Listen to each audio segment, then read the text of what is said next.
Hi, everybody. I'm Sharon Morshavi. I am Senior Vice President at ICFJ, the International Center for Journalists. Thank you so much for coming to celebrate World Press Freedom with us today. We really appreciate it, recognizing, of course, that celebrating anything in the middle of a global pandemic, frankly, is kind of hard. And it feels like celebrating journalism right now is not the easiest thing in the world either. It is being attacked on so many fronts, from authoritarians and democracies using the pandemic as an opportunity to squash media freedoms. We're seeing crumbling business models, journalists being laid off, news organizations shutting down. We're seeing rising levels of mis and disinformation, declining levels of audience trust. You put all these things together and it really does make you wonder about the continued existence of journalism. It's something to worry about. But at the same time, we are seeing how incredibly vital and necessary journalism is right now. And so we need to not just defend it, but to celebrate it, and to celebrate the fact that journalists can do what governments can't, what special interests can't, and yes, even scientists can't do. And that is to hold the powerful to account, to deliver accurate news and information that is literally saving lives. As we like to say at ICFJ, it takes a journalist.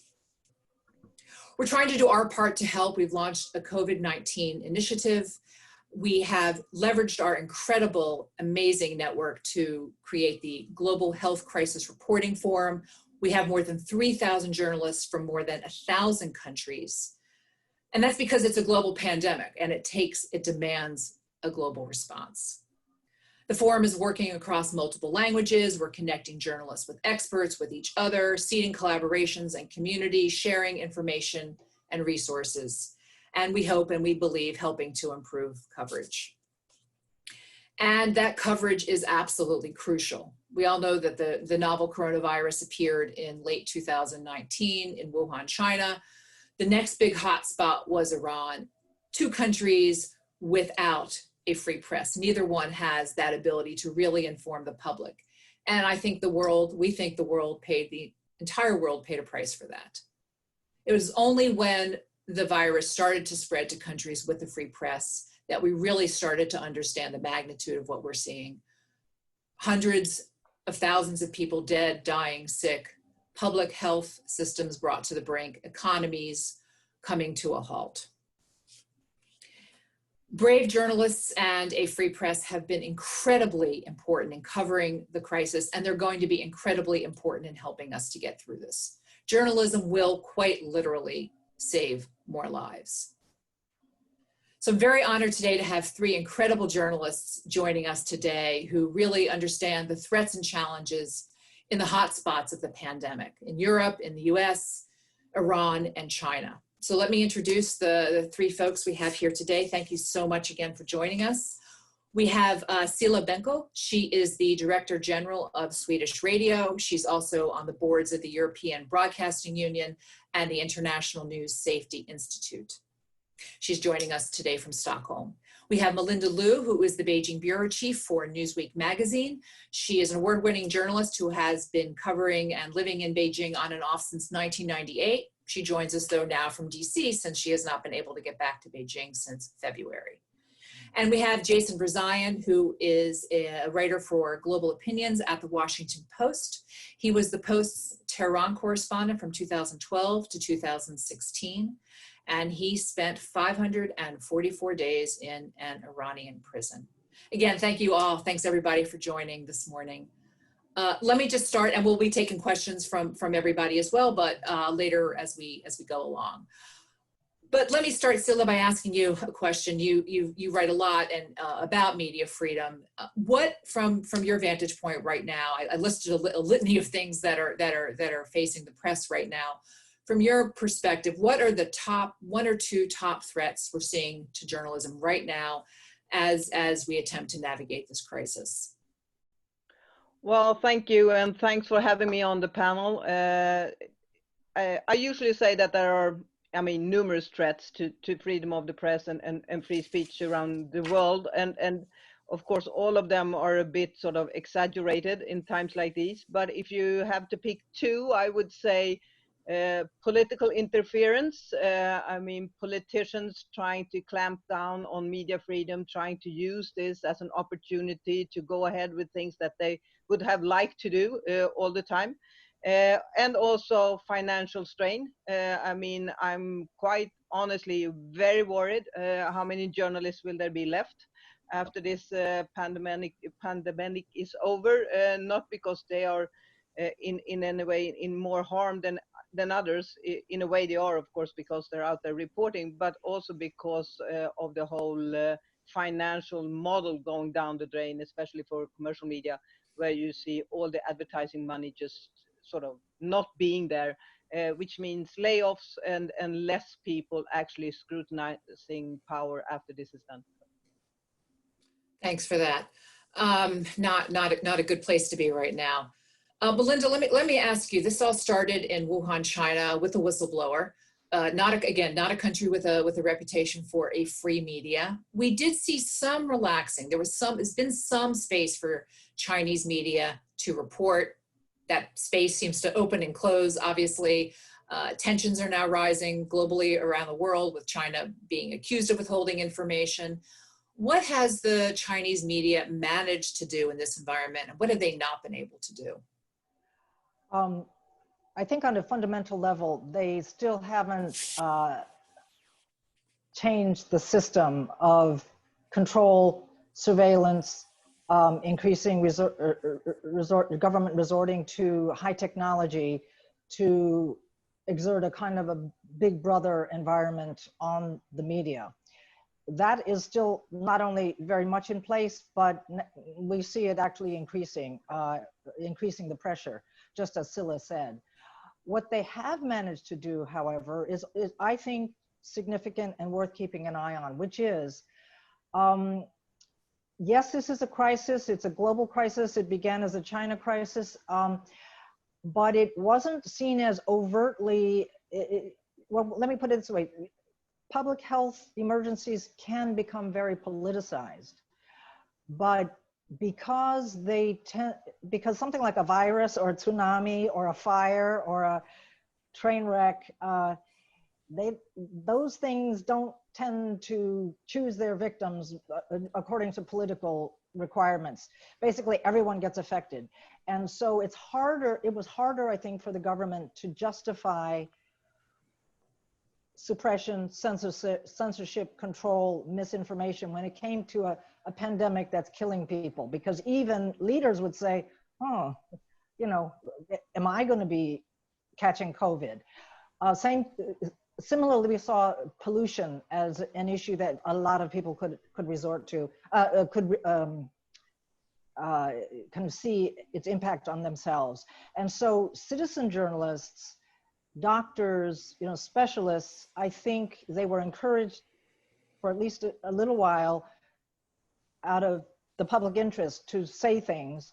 And I'm not sure that can be completely put back into its box, even now. There does seem to be efforts to put it back into the box. You know, there's the disappearing, you know, social media posts that are happening. Someone, I think a Wired story said, covering China is like, treat it like you're covering Snapchat. Take screenshots, it will disappear. Absolutely. How much are you seeing that starting to happen now, that people are using space that was briefly there and then finding that it's gone? Actually, that sort of thing has been happening for a long time, so it's not new. I do think that people are becoming very creative technologically to stay one step ahead of the authorities. You might find, okay, I'm not going to name any for obvious reasons, but you know, you might find web-based methods of communicating that people are using. Often they get shut down, but you might find other ways. And there are also some pretty high-tech methods for, say, someone in the United States who's tech savvy to be monitoring social media mentions of this topic or that topic, and like focusing on hotspots where, gosh, there's a lot of people there talking about a strange pneumonia kind of thing. So technology, much of this war, if you want to see it as a war, between those who would censor and those who want to speak out is being waged in the technological sphere. What's dangerous, I think, is that a lot of the surveillance hardware and software and motivation that one applies to countering a pandemic or any kind of public health emergency can also be easily adapted to checking up on people, where they are, what they're saying, who they're saying it to, looking at their social media. And so, you know, in our zeal to open up to surveillance technology, because everyone wants to know if they're close to a place where COVID-19 infected people are, but it also, that data also becomes available to people who can use it for other reasons as well. Yeah, very, very good point. Jason, let's look at Iran for a bit here now, an even more restrictive media space. Also accusations that, you know, not being forthcoming about what's happening in the country. What are we seeing in terms of, are we able to get any accurate information about what's happening in Iran out, and how is the Iranian government treating the local media right now? Are they using this as an opportunity to put further pressure and to silence any kind of journalism? Well, as you mentioned, and as I think is pretty well known, Iran is really one of the most repressive media landscapes in the whole world, and has been for a very long time. It's been on a downward trend over the last couple of years. And you know, the notion of a free and independent press doesn't exist. A lot of good journalists who are actually trying very hard to inform the public have been silenced and fired from their news organizations because you know, pressures from the government on management of newspapers and television stations. The number of foreign correspondents covering Iran has dwindled. You know, that began around the time of my wife and my arrest in 2014, and it's continued to decline ever since. But you know, I think when we talk about Iran in the coronavirus era, it's a really interesting case study, because after Wuhan, China, Iran was really the first hotspot. There's a lot of commerce between that part of China and Iran, and a lot of tourism back and forth between the two countries. So, you know, Iran was one of the first places where the virus really took off, and we were able to see a kind of a vision of how it was going to play out in other parts of the world. If you remember, in the first days and weeks of this, back in February, an Iranian health minister got on television, you know, batting his sweaty brow and coughing and saying that this is not an issue. Turns out he had coronavirus. Dozens of Iranian officials ended up with the virus. Several of them died. You know, the Iranian regime made decisions. We talk about the politicization of the virus. Iran had a decision to make in February. Would they go ahead with parliamentary elections, knowing full well, the government knowing that this virus had already landed on their soil and was spreading rapidly, or would they postpone it? Well, they went ahead with the election, and within a couple of weeks, you know, the virus had spread far and wide. Some journalists have been arrested. Others have been harassed into silence. I don't think we have a good handle on what's going on in Iran around the coronavirus yet. It seems as though they might be facing a major second wave because they reopened their economy.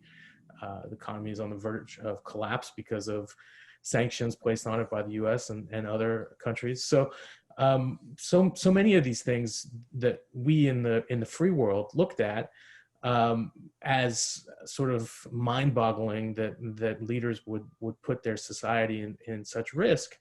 And then to see those things repeated here in the U.S. and other democracies, I think has been really, should be an eye-opener for all of us living through this moment. But it's a warning shot to all of us and to all of our governments about how they will handle this. And you know, my attitude is, you know, as you said in your opening remarks, I mean, journalists have the opportunity to amplify public health information and save lives. I mean, we're not going to come up with a vaccine, but we are able to share this information far and wide, and I think we have to continue to do that in the face of all of these challenges. Thanks, Jason. So let's take a look right now at how it's being covered in democracies. And obviously the disease then, the next hotspot has been Europe, spread across Europe. And Sweden has been the outlier in how it has handled the pandemic. The country has not shut down the way many other democracies across Europe have shut down. The Swedish government made a decision to keep businesses open, schools open, et cetera, while urging social distancing. Cilla, can you talk a bit about how the Swedish press has managed to cover this issue? Has it managed to cover it rigorously? Are there any red lines, any issues in the coverage? Well, I think so far we have to also remember that Sweden has the oldest constitutional law in the world, dating back from 1766. That right. Sort of gives us free information and the free press. So and that has always been very much respected. Saying that, of course, also here we see signs and tendencies, and I think before talking too much about Sweden, I just also want to make a remark about Europe as a whole, and I think it's an interesting survey from IPI that came last week, where they had looked at incidents around the globe, and then what you can see is if you look at incidents towards journalists in these corona months of March and April, Europe is standing out, and that's quite interesting, I would say. Most of the incidents are coming from Europe, 1/3 actually, if you look at the whole entire world, and out of this 1/3, 50% is actually from countries that are part of the European Union. So that also says something about how, I mean, society as a whole and how politicians as a whole are handling this corona crisis, also in countries that we know up till now have been, you know, fair and square democracies with respect of a free media environment. In Sweden, we had an incident just the other week where, I mean, we have a very, very strong law of access principle. I mean, basically it means that if you are employed by any organization or government or anything that are funded by public money, you're allowed to speak to journalists without revealing your name. I mean, you can be anonymous, and your employer are not allowed to trace you as a source. I mean, and this has been a really, really strict law and respected in Sweden. And then we saw just the other week how a municipality, as you say in English, a very hard word for Swede to pronounce, all of a sudden posted on their website internally, saying to the staff that you're not allowed to speak to media if you have any information that has to do with COVID-19. I mean, of course, that's totally unrespectable in Sweden.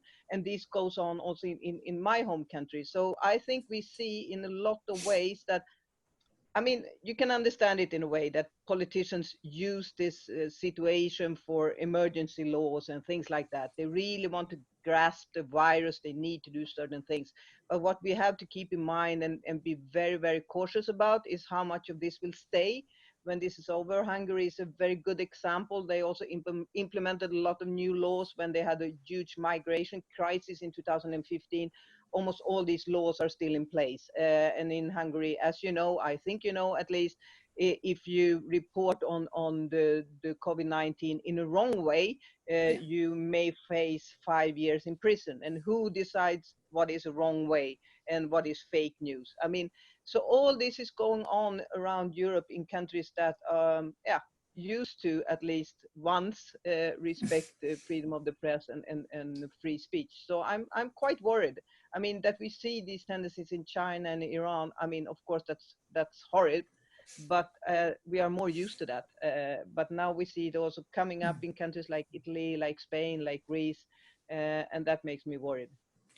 That is concerning. Let's talk a little bit about the U.S. then in that context. Jason, there obviously have been tensions between the U.S. media and the administration here.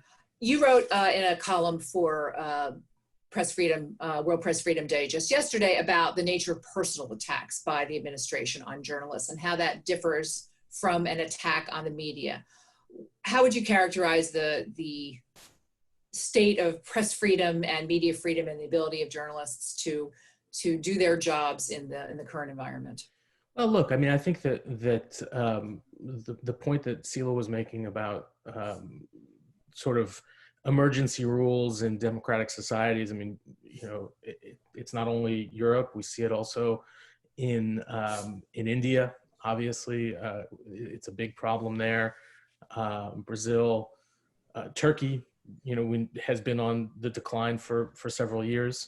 But here in the U.S., I mean, I think it's an interesting situation because, you know, nobody is really saying that we can't report on things, but you have a commander-in-chief who takes a very antagonistic line towards individual journalists. And, you know, what I worry about is for the safety of those colleagues of mine when they leave those press briefings. Millions of people are watching those things. I mean, just as we heard that, you know, following President Trump's ridiculous remarks about, you know, light and disinfectants potentially helping, you know, combat the virus, and you hear about poisoning in the aftermath of that. When he gets up there and calls, you know, one of my Washington Post colleagues a faker and, you know, notorious for lying and spreading false information, how is that going to impact that person's life on the back end of that moment? You know, I think you made the point earlier about a lack of trust in what we do as journalists. The public's trust in us is waning. That's certainly true, but I think this personalization of attacks on journalists by the US president is something that we have to pay very close attention to and figure out a way to better combat. Because I don't think the way to combat it is to amplify it by, you know, every cable news network coming out and saying, look what he said about this Washington Post or New York Times journalist. I think, you know, if anything, it creates more danger and even lack of more of a lack of respect and appreciation or trust for what it is that we do. So, you know, the short answer would be, I think that the First Amendment in the United States is secure for now, but we can't get complacent about this at all. So speaking of trust, I think it's that's obviously it's a big issue as we've talked about. And Cilla, you've written a lot about hate speech and threats to media. What are you seeing in terms of, you've talked about how governments, even in Europe, are responding in not the best ways. What are you seeing in terms of how the public is viewing journalism and what kind of trust we are having in our reporters? Well, I have to say that in Sweden, we don't see a lack of trust. On the contrary, the trust figures are growing. Especially for public service. And I think you have to remember also that we have a different kind of public service. And in the Nordic countries, we have very, very strict formats of public service where we are very independent from government control, very independent from financial restraints and things like that. So we have great trust figures from the beginning. 72% of the public in Sweden have great trust in Swedish radio. And these figures have actually been growing during the pandemic and during this COVID-19. For instance, there was a survey last week that showed that we now have trust figures around 78%. So, I mean, and I think that has to do, of course, with the content. I mean, we are based in the entire country. We have 50 different locations, and we do have an open society. We are allowed to scrutinize the power. We are allowed to ask the questions that are supposed to be asked.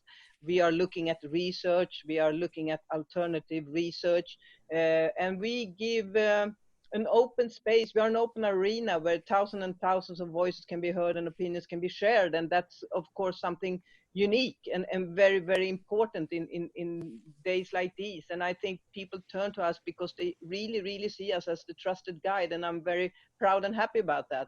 And what we can see is that there are, of course, movements in Europe where politicians want to have less funding and a smaller and more limited remit for public service companies, but they are not in line with their voters. We had a big survey in Sweden just a couple of weeks ago, which shows that, I mean, basically people that are voting for any party have great trust in public service and in Swedish radio, except for the very far right. And I think this is something that we can also see during these days. I mean, our audience figures are booming. And that's not just in Sweden. I mean, the European Broadcasting Union have asked 27 of their members, and on an average, news consumption is up by 20%. And if you ask the young audiences, those who are sort of 16 to 24, it's up by 42%. And of course, this news consumption wouldn't be rising that much if they wouldn't trust us. So, I mean, I think we have in that sense, different view on journalism and on public service and on trust in most European countries compared to, for instance, some of the countries in Asia, but also when it comes to the United States. Melinda, can you talk a little bit about the levels of trust in any kind of media and social media? Where are Chinese citizens? Where are they putting their trust in information right now? Are they trusting what they see in Chinese media outlets? Are they trusting what they see on social, on WeChat when it's allowed to bubble up? Where does that stand, do you think? Of course, China is a vast country with a huge population. I think the question of trust is a tricky one because something like a pandemic will rattle an individual citizen's relationships to people and institutions that are very far away, and it'll tend to strengthen those relationships with people who are close by. In China, often that means people in your village, people with the same surname, you know, a clan relationship, or people in a professional society. I think a lot of people now may feel it's more in their interest to listen to and trust the people around them that they can interact with all the time, who can help them, who can guide them, rather than, you know, Beijing or the provincial capital especially, or the city government. Certainly in China, one phenomenon that's very prevalent is the level of trust in the local government is really in bad shape. And very often you see citizens trying to reach the central government in the belief, rightly or wrongly, that if only the center knew how corrupt and how wrong or how misguided or how incompetent the local authorities are, the center will come and put things right. And you see that narrative a little bit in terms of what happened in Wuhan. A lot of the blame for covering up and delaying and, oh, let's hush up this strange illness because we're having a big party for 1,400 families in a hot pot festival. So we're gonna see, I think, a lot of fragmentation. And I think a lot of people now simply believe what their friends and family and their village, you know, their small village. You know, my husband and I have a cottage in a very tiny village outside of Beijing, which is like, it's like medieval style lockdown. They are not letting foreigners, like, well, I can't, I'm even locked out of China, but if I had managed to be in Beijing, I wouldn't be allowed to get in there. They don't let anyone in. They have like a physical barrier across the road. And if you were to walk down the street and not belong in that village, likely you would be detained by someone and I don't know, police would be called and you would be removed. So we're getting into kind of a feudal mindset here. And I think it can be unpredictable because certainly some of these small circles, let's call them trust circles, will be highly critical of what the government has done. Others will not be. You know, the one thing that the pandemic has done is it's heightened the sense of nationalism, partly because the government has encouraged that. For them, that's their key to survival. No matter what happens in the world, what they, you know, if the Communist Party feels its hold on power threatened, it will go to the lowest common denominator, which is we Chinese are under threat. We need to unite together against this threat. And so we've seen an uptick in xenophobia and xenophobic speech and even xenophobic behavior, and also just heightened nationalistic rhetoric.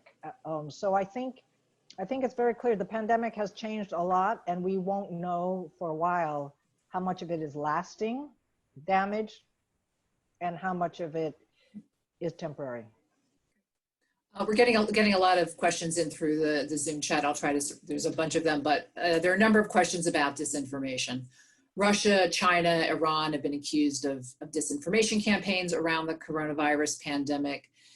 Melinda, can you speak to the Chinese? What are you seeing in terms of that? How much is that related to tensions with the US and now the rest of the world about the investigation or lack thereof into the origins of the virus? So what does that disinformation look like, and how widespread is it? Well, disinformation and propaganda have always been part of the government's toolkit for exerting control over society.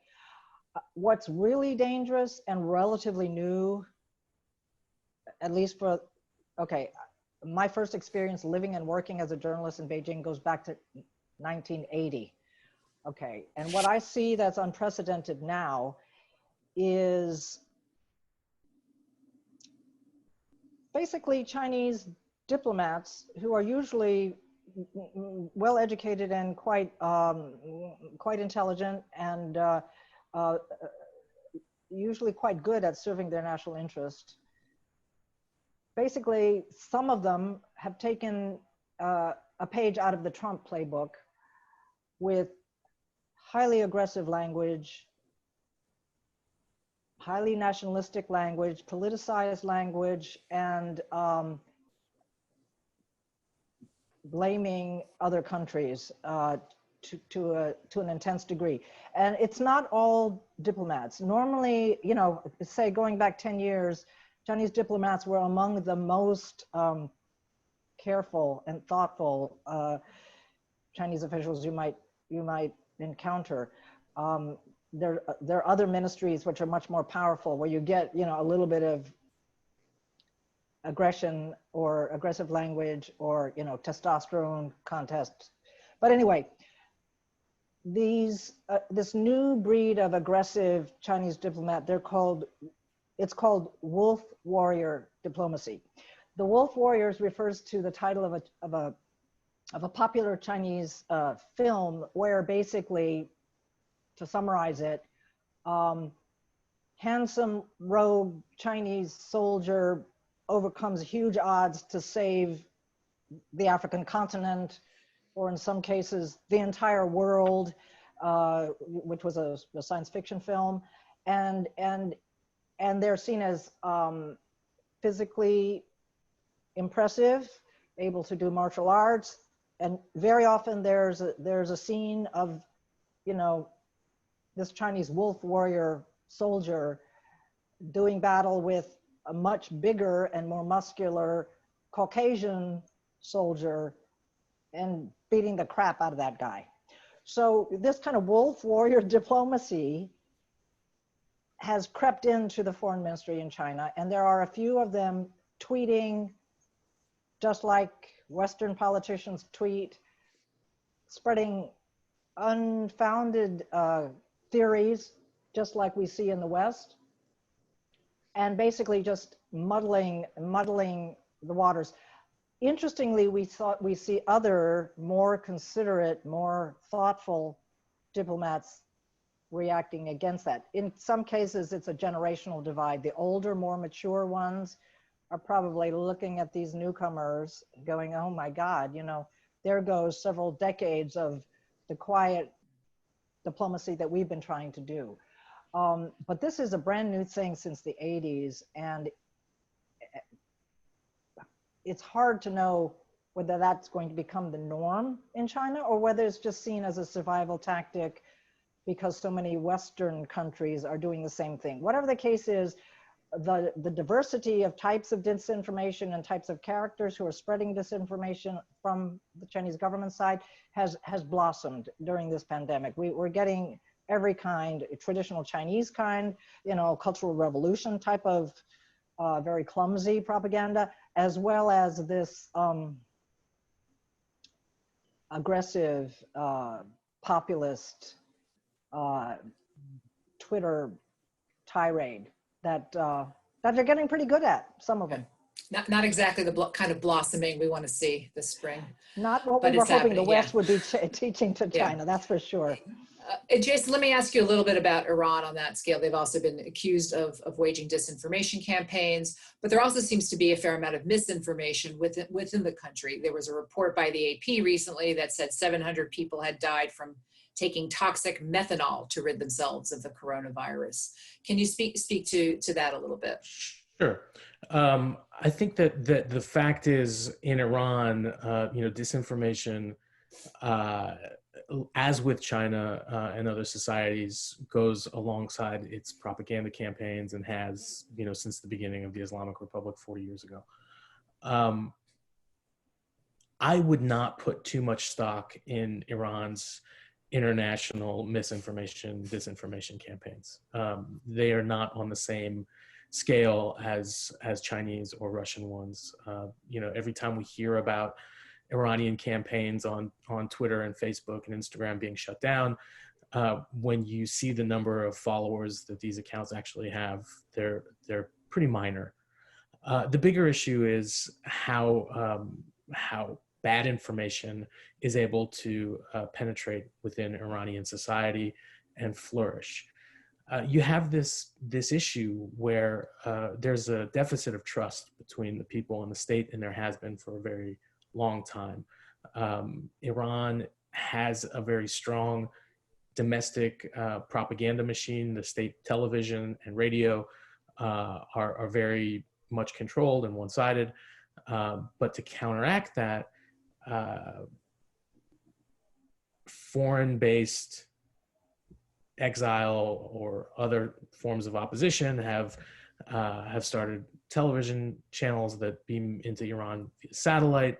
So, you know, everybody has a multitude of platforms that they're looking to for information. If you want to get the weather report in Iran, you turn on the state television. If you want to know what's going on in the recent protests or the price of bread, you turn on the BBC's Persian service.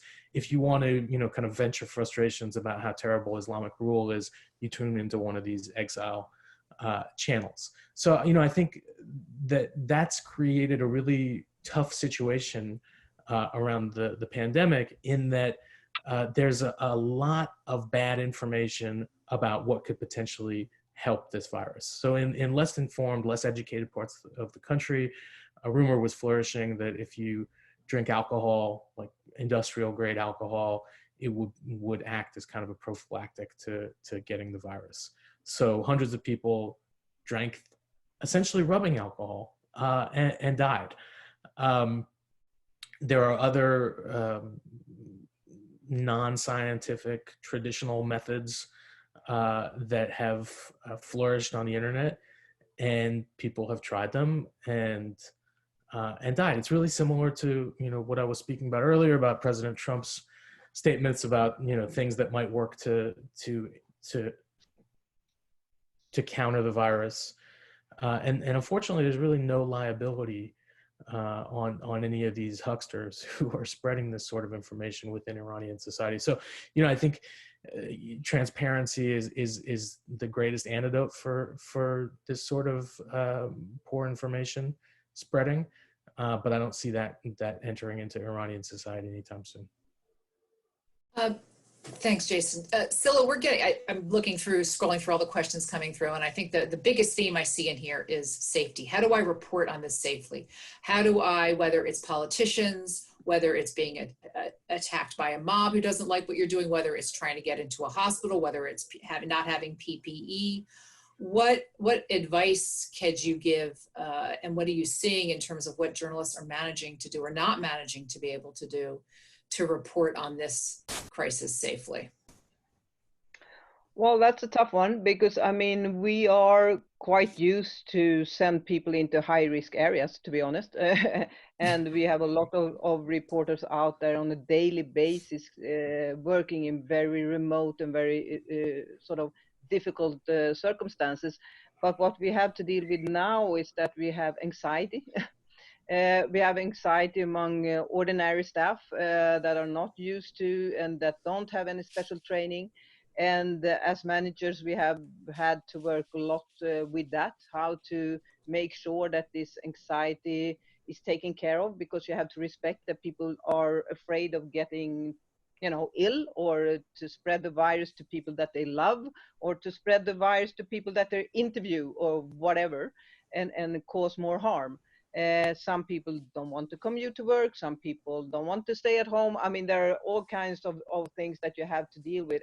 We have tried to look through every safety measure that is possible, make it as good an environment as possible for our staff to work in. We have used the knowledge that we have from how you work in difficult and remote areas, and implemented what is possible to implement also here in Sweden.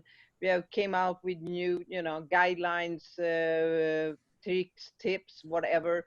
In some ways, also new equipment to make it easier to make a radio interview for people.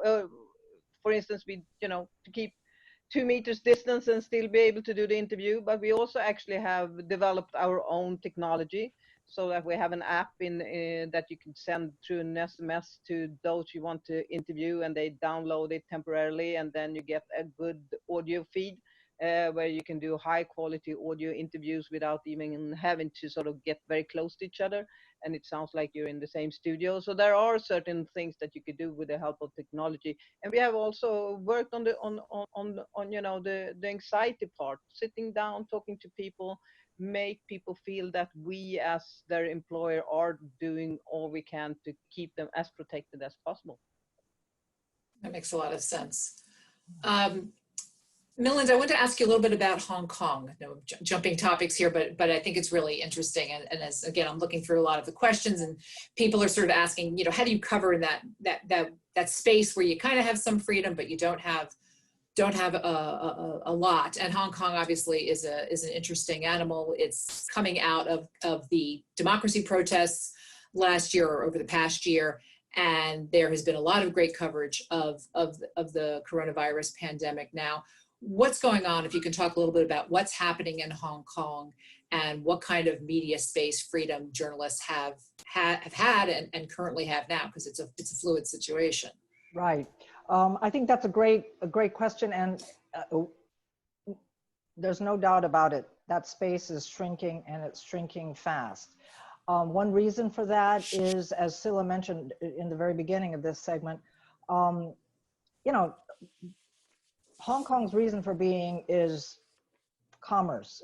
It's a money place. It's a place of business. It's a place of finance, and even if you weren't dealing with politics at all, the business model for decent journalism is changing dramatically. Probably the highest profile outspoken journalistic leadership figure there is Apple Daily, has traditionally been one of the most independent voices in Hong Kong, and he makes it very clear that the pressures that had been exerted on him going back for years, which is mainly pro-Beijing elements and Chinese authorities pressuring advertisers not to advertise, well, it's all coming to a head. He's not sure how sustainable Apple Daily will be, and that is magnified across the field. It is so easy for the financial and business side pressures of this COVID period to be the straw that breaks the camel's back for a lot of independent media. Okay, and then if that weren't enough to worry about, Beijing is also hoping to use this whole pandemic response period as a reset for Hong Kong and for dealing with especially foreign media, because Hong Kong has traditionally been a great place to be able to keep an eye on China without being in China and subject to all the pressures that you are as a foreign correspondent in China. So one thing that's happened that everyone I think should be concerned about is, number one, Beijing has cracked down tremendously on the number of foreign correspondents able to live and work in Beijing. Recently, more than 13 have been affected. These are non-Chinese foreign nationals reporting on reporting for international media. More than 13 of them have been affected by China's withdrawal of press reporting credentials for them, which would basically require them to immediately stop doing journalism, and then because they don't have any chance of renewing those press credentials, their visas will expire this year and they will have to leave. So many of my friends who I've known for many years, many of them worked for me, are now in the process of leaving. So it's not bad enough that they're all totally disrupted. You know, pandemic reporting has been hugely challenging. 2 of them are having babies right about now, and they all have to leave China with their families. Okay, the Hong Kong angle for this is that some of them in the past might have said, okay, but I can still use my China reporting expertise and experience and credentials to report from Hong Kong and still keep an eye on China, you know, Greater China. That now is also no longer open to them. Part of the deal for this quasi-expulsion or crypto expulsion is that they can't relocate in Hong Kong and continue to work as foreign correspondents. And even though Hong Kong was supposed to have its own system to be independent under something called the one country, two systems formula, and you know, even though it has had a tradition of outspoken media, it now appears that the days where foreign correspondents could be based in Hong Kong and tell it like it is in Hong Kong, just as you did in the West, those days are numbered, I fear. Already we've also seen the denial of visas to visiting foreign correspondents as well. That's a big change.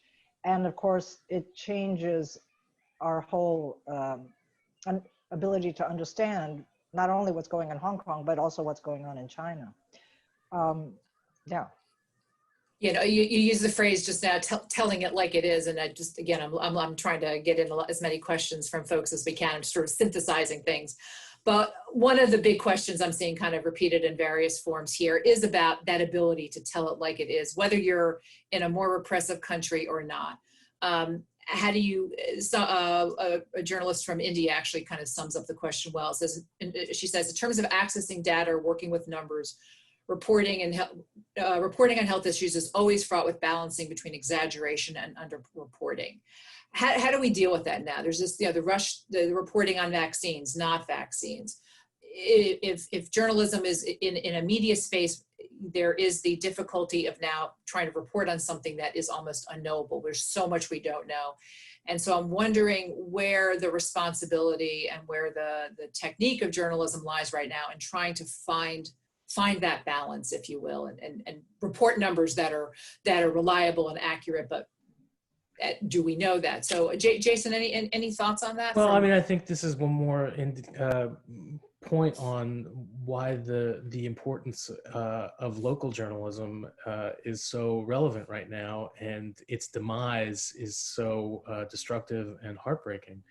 If we're not able to, in the United States, where we're able to report relatively freely, if we don't have a presence in large swaths of the country, if there's not a correspondent that covers every state or every municipality or county, how are we going to get those accurate numbers? I don't have a good answer for that. But what I can say is the antidote or the response can't be to make wild projections about what may or may not happen. And I think one thing that I've been noticing and just kind of thinking about over the last few days as I read the coverage of the pandemic, but also watch coverage on the news, all these channels, you have a mounting death toll and the number of cases.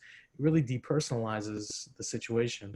What I'm not seeing very much of is, what it's actually like inside a hospital, right? I mean, there's been very few reports like that. And, I think the broader questions about how do we get people to care about this issue and to take it seriously, because so many people are acting as though that the COVID-19 is a hoax, it doesn't exist. I'm just listing off issues at this point. There aren't a lot of answers. And I think we have to take a good long look at how we handle this pandemic so that we don't bungle it the next time around. This is true. So I just want to mention here that ICFJ and the Tao Center at Columbia University, we are embarking on a study trying to understand what the short and long-term implications of the pandemic is going to be on journalism. And obviously, there are many. We've all listed so many issues: financial, press freedom. There are a multitude of issues here. Cilla, you wrote an article for World Press Freedom Day now, calling for a UN special representative to safeguard journalists. What going forward? What is that going to help with at this point, do you think? Well, it will put another dimension maybe to all these discussions that we are having now, some more power behind it. It's not my idea. It's an idea that's been around for a long time. It was, I think, originally created by Reporters Without Borders. It got some political support from Macron and others. I know Juncker and so forth. I know that the Secretary General of the UN is not too happy about the whole idea. Or, I mean, he might like it, but he doesn't really want to have it, I think. I think he thinks that what UN has in place right now is sufficient, and it might be. I just see that, talk is not enough. There also has to be action. And at least in Sweden, we talk a lot about now to keep track of what's going on in the European Union. I mean, how can you have member countries that have actually implementing laws now that are really against freedom of expression and free press? How long are they supposed to be members of the club?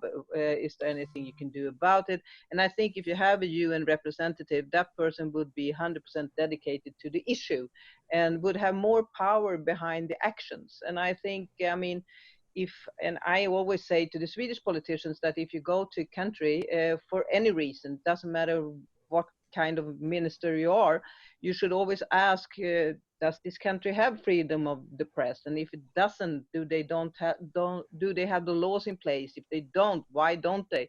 Do they have journalists in jail? If they do, you should demand them to be released. I mean, there are certain things you can do, but then you need sort of power behind it. And at least UN is supposed to be a very powerful organization. So of course, if you would have a special representative or a special, representative directly reporting to the Director General of the United Nations, of course, that would mean more power to the discussions. Great. Well, I know we have to go soon, but I just wanted to flag one more question to leave us on a somewhat, feeling the power of journalism, I would say. Can any of you point to stories or to particular things that we wouldn't know if it were not for journalists? What are journalists and journalism? What are they doing right now that is getting it right, that really is making a difference? I'll open that up to any of you. Well, I think we're making a huge difference. I mean, the reporting on this, if you look at my paper as an example, goes back to early January. I mean, we were doing our job, and not just us. Hundreds and thousands of news organizations around the world were sounding the alarm about this. If our governments tried to deny that this was a looming reality for us, that's not something that we have to take responsibility for. I mean, I think we haven't been deficient in doing our jobs, and I think that as I said earlier, I mean, we're not going to find the cure for this, but we will help save lives by sharing what's happening and the new information that comes forward every day. Without us, I don't know how that gets out. Cilla or Melinda, any other final words? Sorry, go ahead. Yeah. Well, we do journalistic reviews. We ask the controversial questions. We claim the facts. We make sure that there are many perspectives out there. Many voices are being heard. We choose freely.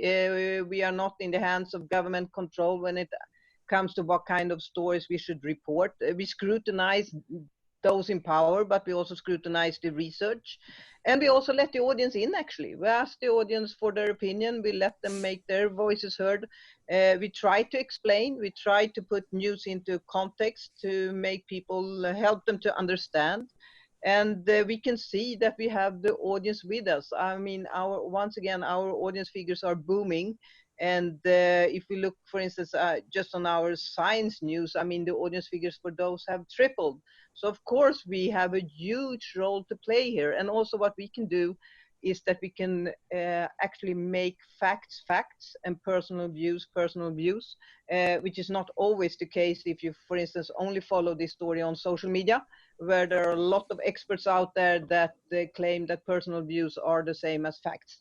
And hopefully, if you go to traditional media outlets, we will help you in actually claiming what is a fact and what is a personal view. Yes, and if I might add just very briefly, I think that's a really great question. And I think the most important piece of media coverage to come out of this pandemic era is probably the one that hasn't yet come out, but is clearly being worked on. People are gathering information, and one day it will be there, which is, I think media is going to be the primary mover in publicizing where the origins of this virus were, or whether it is undeterminable. It is very, very, very difficult, and the the biased or politicized perspectives on this pandemic, but there is a great world, a universe of epidemiologists and virologists and medical researchers and epidemic surveillance network specialists out there who are not into politics. They do their job extremely well, and journalists will find the ones who are at the cutting edge. Maybe they'll have a report that will be a cutting edge, and it'll be the media that helps bring it to the eyes of the public.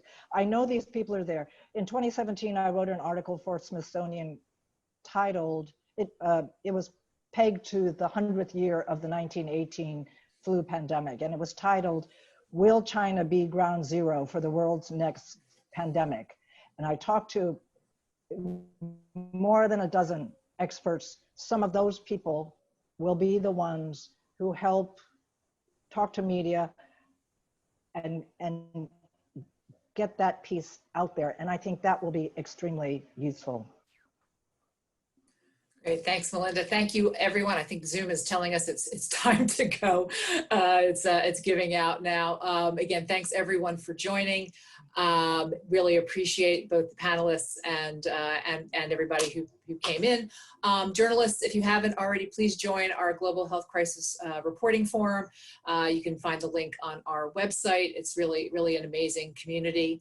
And keep a lookout for our survey on how the pandemic is going to be affecting journalism going forward, that we're doing in collaboration with the Tao Center at Columbia University. That will be landing in your inbox shortly. And lastly, just want to give a shout out. We'll be having a webinar on Friday with Sweden's public health, #1 public health expert, Anders Tegnell, about the Swedish approach, which is, as I said, has been getting a lot of attention. Again, thank you, Cilla, Jason, and Melinda, all of you for joining. And it takes a journalist, everybody. Thanks very much, and happy World Press Freedom Day. Bye-bye. Thank you. Thanks, Sharon. Bye-bye. Bye. Thank you.